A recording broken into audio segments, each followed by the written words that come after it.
Tonight, jobs, jobs, jobs. We're still digging out of an economic collapse. The week report on the heels of major spending packages with plans to dump trillions more into the economy. This partnership, I believe, couldn't be more important.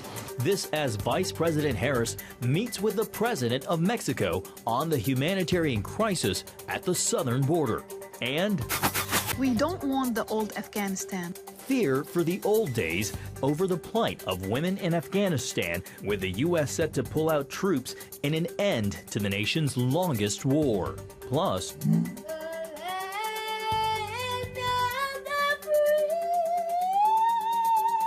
don't miss this 9-year-old's knockout notes from the Star-Spangled Banner. All this and more tonight on Faith Nation.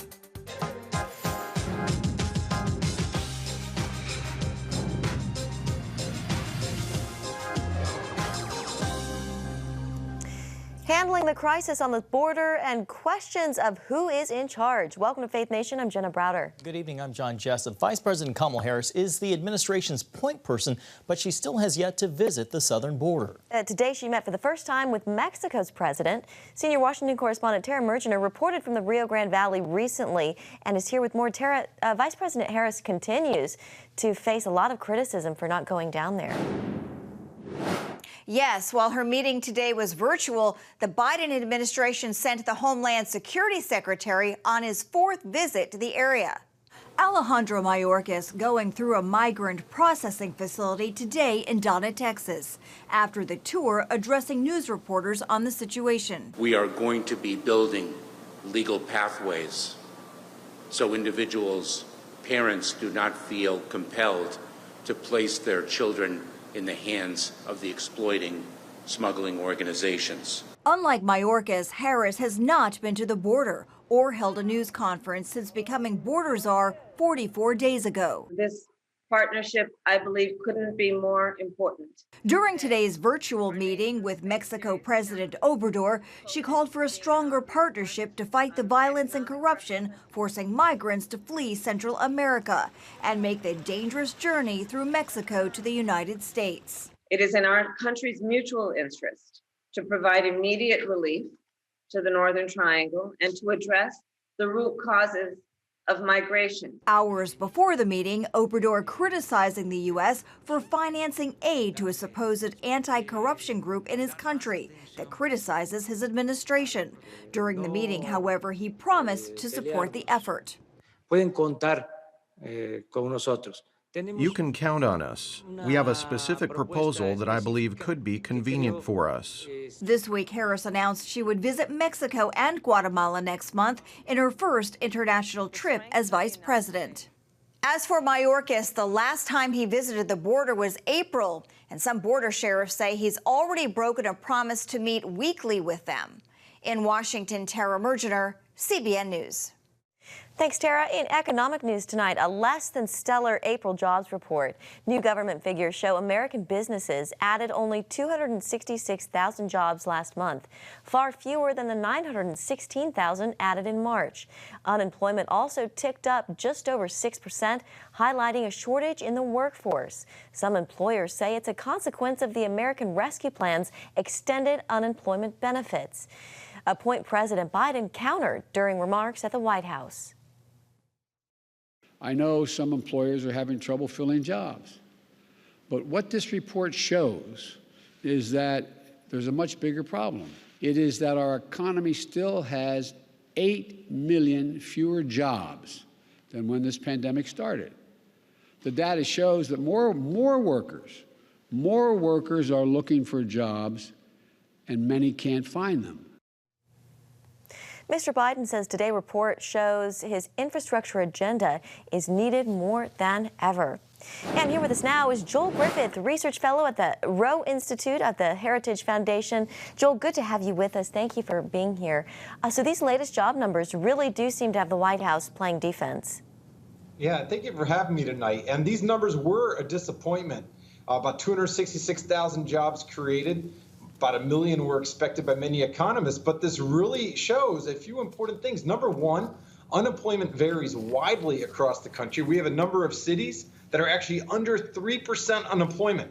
in places that are reopened for business, and other parts of the nation, of course, remain mired in deep, deep recession, places like Chicago and New York City. But we have a situation right now in which in many blue states, and many states that are governed by liberal governors, schools aren't open, parents can't go back to work, and then you compound that with the fact that you have the federal government paying people more to stay out of a job than what they could earn on a job, and that results in many people choosing not to go back to work. We have 40% of businesses that are actually reporting that they can't find enough workers, and that's actually reflected in the numbers that came out today. There are 7 million plus job openings, and yet only 266,000 people went back to work last month.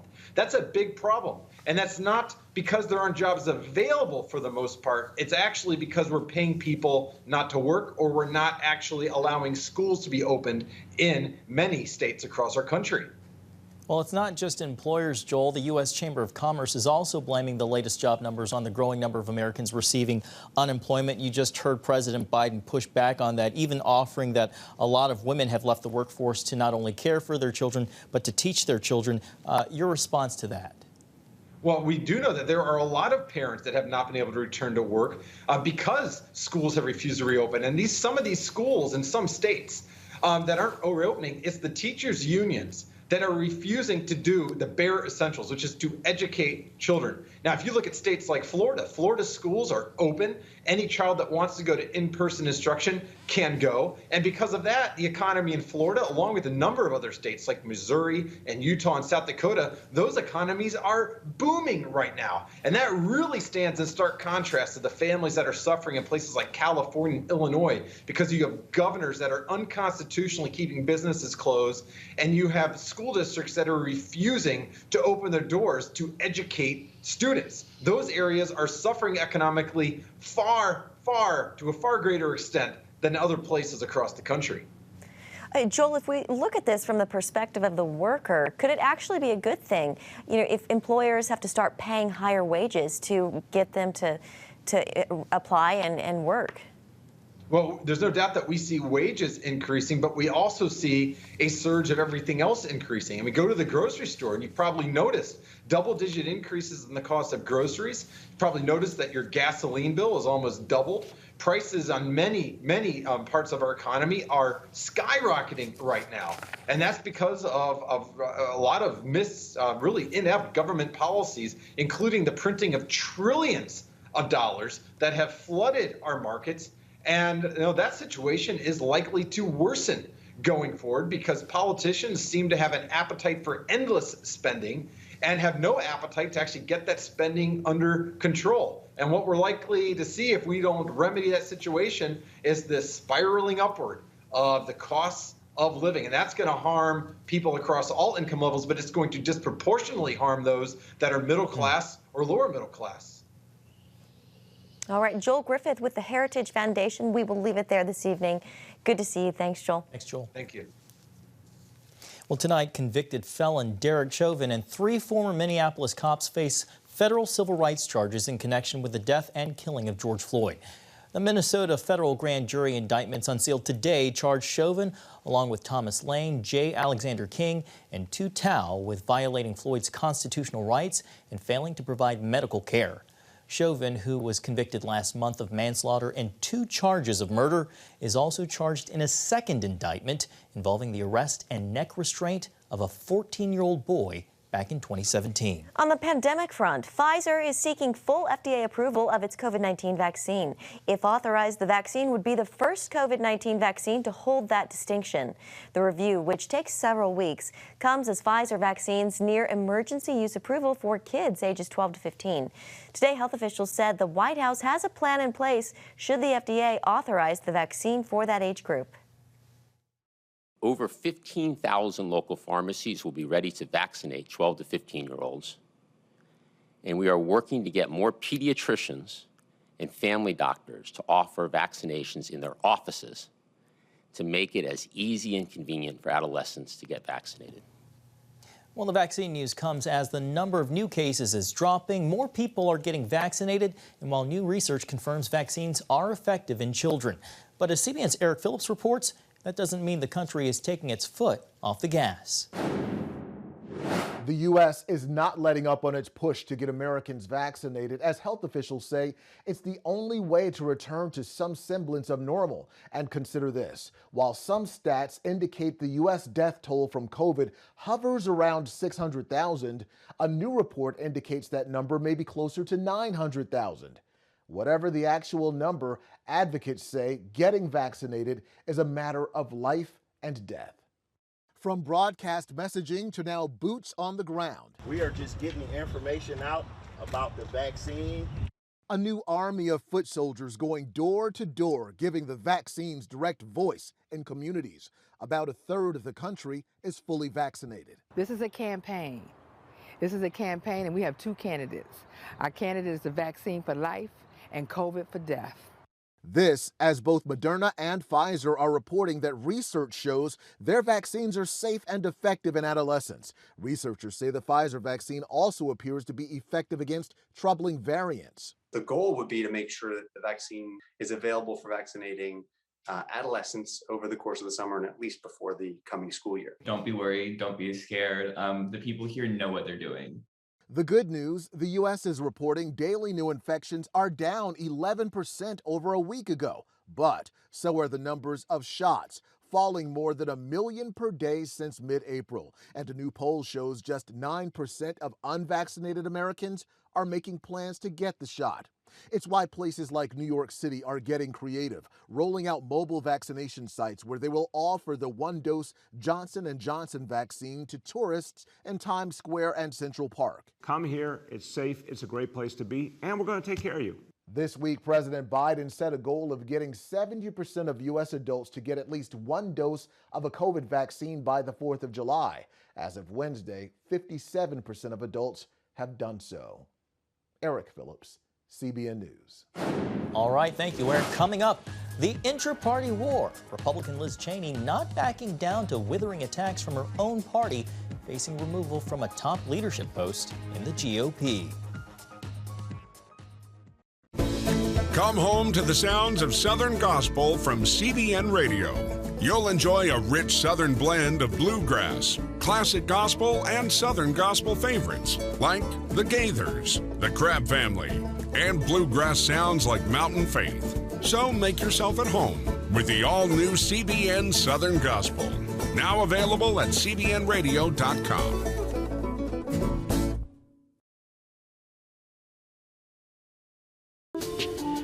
It's about the competition. I kind of put that pressure on myself, and I think people had expectations. It's about overcoming. We use this phrase all the time, keep chopping, keep practicing hard. It's about going the distance. You know, I think as a father, it's my job, to lead. Just be the best husband and father I can be. Watch Going the Distance with Sean Brown Saturday night at 7:30 on the CBN News Channel. Life. It's meant to be lived fully. Jesus said it. I came to give you life. Life to the fullest. Life in your family. Life in your finances. Life in your body, mind, and spirit. Life in your everyday.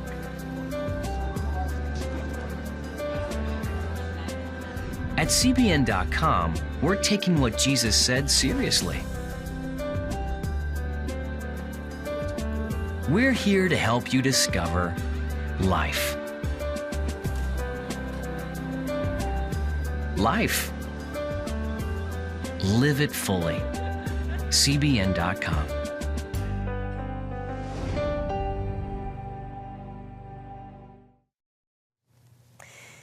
A shakeup in the GOP. Republicans set to put in place a New York Congresswoman, Elise Stefanik, as the #3 Republican in the House after ousting Congresswoman Liz Cheney.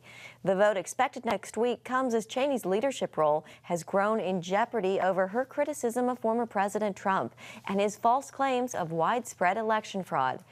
To pile on, Cheney is facing opposition at home in Wyoming, with Trump's political team vetting a growing list of 2022 Cheney primary challengers.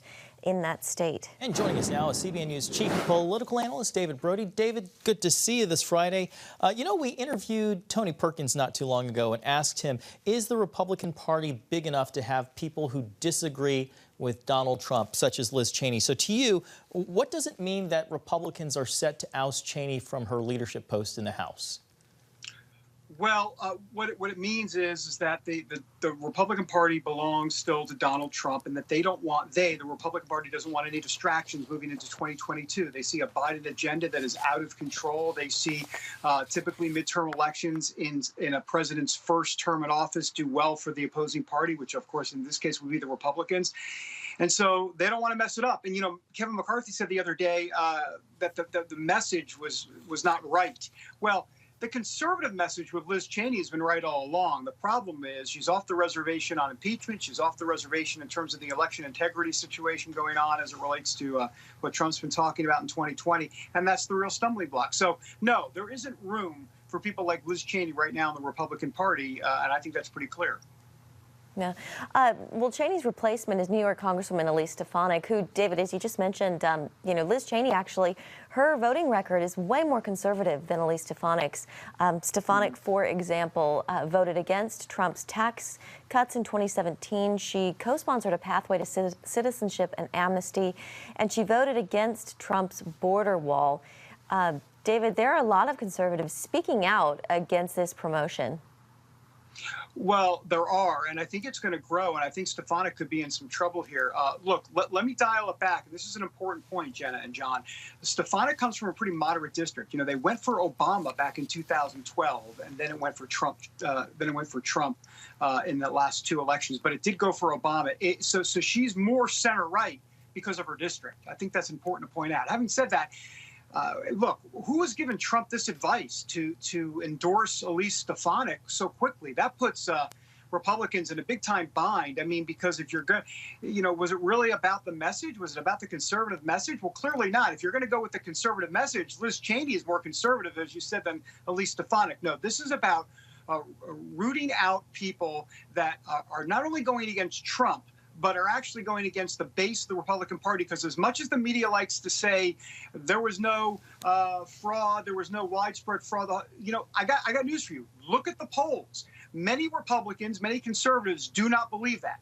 They believe what Donald Trump believes, and Liz Cheney is not in that sphere. Elise Stefanik is, and that's the message, and that's why Elise Stefanik will probably get the nod. David, we only have about 30 seconds left. So the White House press secretary in a hard turn, Jen Psaki, is indicating she plans to step down next year. A lot of positive reviews about her professionalism and her effective messaging as a public face of the White House. Why is she talking about stepping down, and who do you suspect might potentially replace her? Right. Probably two reasons. I shouldn't say probably. There are two reasons. She has two children. And she's been pretty outspoken about making sure that she has time for them. And Sarah Huckabee Sanders is kind of in that similar situation. So anyhow, bottom line is that that's really the reason. Simone Sanders could be a potential replacement. Kate Bedingfield as well. Those are both high-level communication staffers at the White House right now. All right, yeah. David. Appreciate it. All right. Have a great weekend. Thanks, David. You Happy too. Friday. You too, guys. And when we come back, Cal pulling out U.S. troops and ending the decades-long war in Afghanistan could leave a power vacuum in the region. Too often, we carry baggage from our past. You know what it's like. It affects everything and everyone in our lives. It's always there, weighing us down and keeping us from achieving true happiness. But do you know God never meant for us to be trapped in the past? You can be free of your baggage. Learn how God's forgiveness leads to changed lives and new beginnings. Call the 700 Club. I'm Ephraim Graham, and this is Studio 5. Cruise with me as I discover the good things happening in the world of music, sports, television, and movies. The fact that Ryan Coogler was going to be directing the film, I knew that something special was going to happen. We'll chat with artists at the forefront of entertainment and explore the connection between popular culture and faith. I asked my pastor, I said, well, does that mean I'm supposed to be a preacher? He says, well, no, you already have a pulpit. Wednesday night at 8:30 on the CBN News Channel. Tikkun Olam, This is our nature as a country. to make the world a better place. Literally, we felt the earth shaking. The Christian Broadcasting Network presents To Life, how Israeli volunteers are changing the world. This film needs to be seen by everyone. I was in tears. Now you can own the inspiring documentary To Life on DVD. There is blood on our hands if we know and we walk away. I'm so grateful that this film was made. To Life can be yours for a gift of $10 or more. Call 1-800-700-7000 or log on to cbn.com. We know that every minute counts to save life. It'll bless Israel, but it'll also bless all the friends of Israel. Discover the untold story of how Israeli volunteers are making the world a better place. Call 1-800-700-7000 or log on to cbn.com to get your copy today. Explosions, killings, robberies, thefts, those are just some of the concerns residents of Kabul fear, anticipating September's U.S. withdrawal from Afghanistan. And the U.S. Critics fear the drawdown could lead to another attack on American soil by al-Qaeda. George Thomas brings us a warning of potential danger. Ms. Sadat fled to Iran 20 years ago when the Taliban took control of her country, Afghanistan. When I was in Iran, the media used to show the destruction and war in Afghanistan. In general, we were horrified by the Taliban. After returning home a decade ago to open this beauty parlor in Kabul, she now fears the Taliban's return. I didn't achieve what I have now easily. I worked very hard for it. If the Taliban come one day and don't allow us to work, I will have to go to Iran again and live there as a migrant. Her makeup artists and customers worry the radical Islamic group will once again impose harsh Islamic Sharia laws that often targeted girls and women. We don't want the old Afghanistan. I haven't seen Taliban, but I fear them. Congressman Mike Waltz tells CBN News there's no doubt in his mind that al-Qaeda will come roaring back when the Taliban gain control of Afghanistan. I do fear a Taliban takeover of the country and a resurgent al-Qaeda that will attack the homeland again. We saw this when the Obama administration pulled out of Iraq too soon. That led to the rise of ISIS, attacks across Europe, and inspired attacks right here in the United States. The Florida Republican, a decorated Special Forces officer, led multiple combat tours to Afghanistan. Waltz says by abandoning the critical U.S. Bagram Air Base, Biden gives up a strategic military foothold in the backyard of America's greatest rivals. If you just look at the map, Afghanistan is the only country in the world where we have an air base that physically borders China. Afghanistan is on the western flank of China, the southern flank of Russia, the eastern flank of Iran. Why would we just give that base up, especially when the Afghan government wants us to stay? Mark Polymeropoulos conducted multiple covert missions to Afghanistan during his 26-year career with the CIA. There's no doubt this is one of those foreign policy decisions that I'm afraid might come back to haunt the Biden administration. Retiring in 2019 and now writing about his experience, Polymeropoulos is the author of the upcoming book, Clarity in Crisis. He tells CBN News that by pulling out, the U.S. also gives up its huge intelligence gathering and covert operations network, which took years to build following 9/11. In addition to withdrawing some 3,500 troops, Biden is ordering hundreds of covert forces back home. The bottom line is, without U.S. forces on the ground, that means U.S. intelligence personnel will not be on the ground. And that really hurts us when it comes to human intelligence. That's the art of spotting, assessing, developing, recruiting, and handling a human source, a penetration of a terrorist group, without U.S. officers being on the ground. That really takes away a key capability for us. As the U.S. withdrawal ramps up, Waltz worries about the fate and future of thousands of Afghans who risked their lives to work alongside the Americans. All of those people that have been working with us, that have stood with us against extremism for all of these years, are going to be hunted down by the Taliban. Many of them are in a panic and reaching out to me. On the streets of Kabul, Afghans can only hope and pray for peace after a suicide truck bomber killed 21 people this week. I'm worried about explosions, killings, robberies, thefts, unemployment, and an unknown future. These are all what I worry about. Afghan officials can only try to reassure a nervous public ahead of the U.S. withdrawal by September 11th. Peace is my hope and the hope for all Afghans. I hope Afghanistan could have peace, and I hope I can see it. George Thomas, CBN News. Thank you, George. Coming up, meet the sensational voice that shook up a school's morning routine with a stirring rendition of the national anthem. It's the new Superbook Bible app. It's packed with games, activities, and Superbook episodes that you can watch for free. Oh, no! There's trivia, a fun daily devotional, and answers to your Bible questions. Plus, an easy-to-understand Bible the whole family will enjoy. You can even create your own Superbook character. Ta-da! It's the new Superbook Bible app. Free downloads on iTunes, Google Play, and Amazon. On the home front. Thanks for joining us for CBN's On the Home Front, where we highlight what the men and women of America's military do to defend our country. CBN honors the men and women in our military with an initiative called Helping the Home Front. It partners with churches across the country to meet the needs of their military families, from repairing homes to wiping out medical bills for wounded veterans. Wednesday at 3 on the CBN News Channel.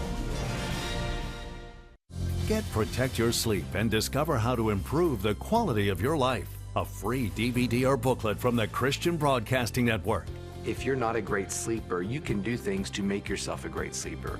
If you're already a pretty good sleeper, you can enhance your sleep and be even better. 5 leading experts help remove the obstacles between you and restorative sleep. When you don't get a restful night's sleep, you wake up with an accumulation of stress. Call 1-800-700-7000 or go to cbn.com to get your free DVD or booklet today.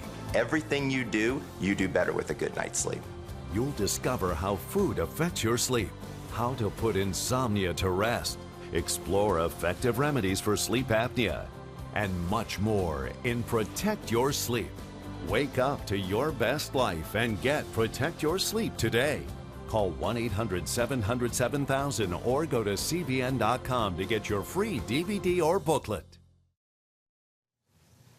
And finally tonight, students at a Louisville elementary school were shaken out of their morning routine announcements and a recording of the national anthem by one of their own. Yeah, shaken in a good way. When 9-year-old DeCorey Johnson volunteered to sing it live, he delivered a very passionate rendition that went viral.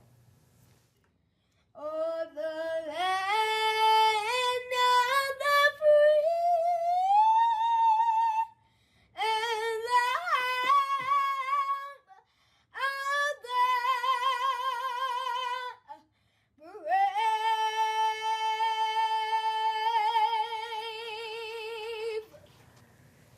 Wow, he has got some pipes, my goodness. Well, Johnson's performance left everyone speechless, as you might imagine, including his principal, who recorded the video, now seen by millions. Johnson says he also loves acting and tap dancing, and he wants to bring joy to his fellow students with his voice and his heart. I suspect he has a long career ahead of him. Yeah, he is cute. Oh, my goodness. All right, have a great weekend.